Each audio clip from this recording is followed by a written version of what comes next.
Hello दोस्तों, कैसे हैं आप लोग। मैं उम्मीद करता हूं कि आप सभी बच्चे स्वस्थ और मस्त होंगे। तो चलिए हम लोग जो है चाल दूरी संबंधित कुछ महत्वपूर्ण प्रश्नों पर प्रकाश डालते हैं। उसी क्रम में आज का पहला प्रश्न है, एक कार 840 किलोमीटर की दूरी एक निश्चित समान चाल से तय करती है। यदि कार की चाल 10 किलोमीटर प्रति घंटा अधिक होती तो इस दूरी को तय करने में 2 घंटे कम लगते। कार की वास्तविक चाल ज्ञात कीजिए। भाई यहाँ पर हम मान लेते हैं कि भैया कार की जो वास्तविक चाल है वह कितना है। कार की वास्तविक चाल, ठीक है, वास्तविक चाल x किलोमीटर प्रति घंटा है। कितना है? x किलोमीटर प्रति घंटा है। ठीक है, अब यहां पर ध्यान देना है कि भाई कितने घंटे कम समय लगते हैं? 2 घंटे। भाई यहां पर समय का जो अंतर है वो कितना है? 2 घंटे का है। भैया 840 किलोमीटर की दूरी वह x चाल से तय करता है और फिर जब वही 840 किलोमीटर की दूरी वह x प्लस कितना 10 किलोमीटर प्रति घंटे की अतिरिक्त चाल से तय करता है तो उसको कितना समय अधिक लगता है? तो भाई समय की तुलना किससे होगी? समय से। अब भैया 840 किलोमीटर की दूरी यहां से आप समझिए, अब वह x चाल से तय कर रहा था, फिर उसी 840 किलोमीटर की दूरी वह x प्लस 10 की जब चाल से चलते तय करता है तो इसमें और इसमें लगे समय का अंतर कितना है? 2 घंटे का। ठीक है, अब यहां पर हम लोग क्या करने वाले हैं, यहां पर ध्यान दीजिएगा। अब भाई यहां पर हमारा एलसीएम हो गया x इंटू x प्लस 10 हो गया। ठीक है, अब भैया यहां पर x से x डिवाइड हो गया।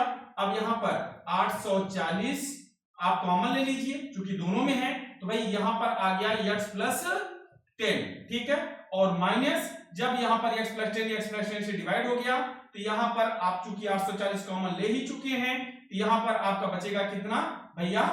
x। ठीक है, और यहां पर ध्यान दीजिएगा, अब यही 840 बटे 1 करके हम क्रिया यहां गुणा कर देंगे तो आपका हो जाएगा 2 बटे 840।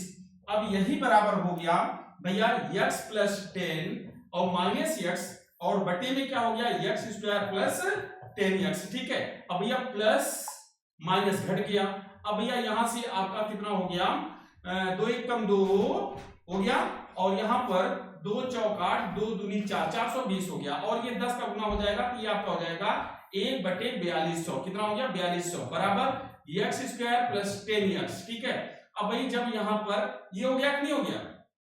1 बटे इतना होगा ना, अब इसका इससे गुणा हो गया, इसका इससे, तो हमारा ये द्विघाती समीकरण बनकर के आता है मेरे बच्चों। क्या आ जाएगा यहां पर मैं आपको बताना चाहता हूं, आप लोगों ने यहां तक नोट कर लिया होगा।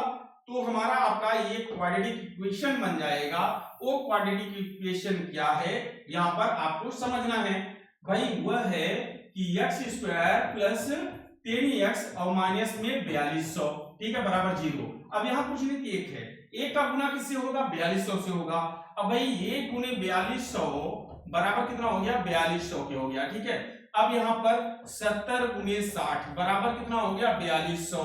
ठीक है, 70 माइनस 60 बराबर कितना हो गया? 10। तो हम 10 की जगह क्या लिखेंगे? 70 minus 60, x square plus 70 minus 60 गुने x माइनस 4200 बराबर 0 के। तो x स्क्वायर प्लस में 70x माइनस में 60x और प्लस में यहां पे सॉरी यहां पर माइनस में कितना हो जाएगा? ये आपका हो जाएगा यहां पर आपका हो जाएगा माइनस में 4200 बराबर 0 के। अब यहां पर x कॉमन ले लिया, x प्लस 70 एक कोष्ठक में और यहां पर माइनस 60 कॉमन हो गया तो x प्लस 70 एक कोष्ठक में हो गया बराबर 0। अब ये दोनों एक जैसे हो गए, इनको कॉमन ले लेंगे, x प्लस 70 और इसको आपने क्या किया? x minus 60। अब बराबर क्या हो गया? 0। तो हम लिखेंगे यदि x प्लस 70 बराबर 0, x बराबर माइनस 70। क्या चाल कभी ऋणात्मक होगी? आप कहेंगे नहीं। तो यहां पर दिया है x माइनस 60 बराबर 0, तो x बराबर कितना हो जाएगा? 60 किलोमीटर प्रति घंटा। तो यहां पर जो उसकी वास्तविक चाल थी वह कितनी थी? 60 किलोमीटर प्रति घंटा। इसका मतलब यहां पर आपका ऑप्शन डी जो है वह बिल्कुल राइट आंसर हो गया। चलिए भैया अगले क्वेश्चन को देखते हैं। नेक्स्ट क्वेश्चन क्या कह रहा है यहां पर ध्यान दीजिएगा। अब यहां पर क्वेश्चन नंबर 2 है कि अपनी वास्तविक चाल कि 5/6 चाल से चलकर एक रेलगाड़ी 10 मिनट देरी से अपने गंतव्य स्थान पर पहुंचती है। यदि वह वास्तविक चाल से चले तो अपनी यात्रा यह कितनी देर में तय करेगी क्या करती है। तो भैया बहुत गजब का प्रश्न है। अभी यहाँ उसकी वास्तविक चाल क्या है 5/6, ठीक है। अब यहाँ पर चाल का अनुपात क्या है 5:6 का अनुपात है। किसका अनुपात है चाल का है, ठीक है। अब भाई समय का अनुपात क्या होगा, समय का अनुपात हो जाएगा 6:5 का ना, ये समय का अनुपात है, समयानुपात है, ठीक। अब भाई यहां पर ध्यान दीजिएगा, जब ऐसा होता है तो कितने मिनट का अंतर आता है 10 मिनट का अंतर। यहां पर कितने भाग का अंतर है 1 भाग का, 1 भाग बराबर यहां पर कितना हो रहा है भैया 10 मिनट, ठीक है। जब वह 5 की चाल से चलती है तो 10 मिनट की देरी से पहुंचती है ना। अब भाई जब वह वास्तविक चाल से चलेगी तो वह क्या होगा भैया, 1 भाग में अगर 10 मिनट तो 5 भाग में कितना हो जाएगा 50 मिनट, है कि नहीं है। तब वह कितने मिनट में पहुंच जाएगी वहां पर 50 मिनट में पहुंच जाएगी। यहां पर आपका ऑप्शन बी जो है वह बिल्कुल राइट आंसर हो जाता है। मेरे बच्चों ऐसे कभी क्वेश्चन आ जाए तो एग्जाम में आप आसानी से हल कर सकते हैं। मैं उम्मीद करता हूं कि आप सभी को क्वेश्चन समझ में आ गया होगा। तो वीडियो को लाइक कर दीजिए, अगर चैनल पर नए हैं तो चैनल को सब्सक्राइब कर लीजिएगा।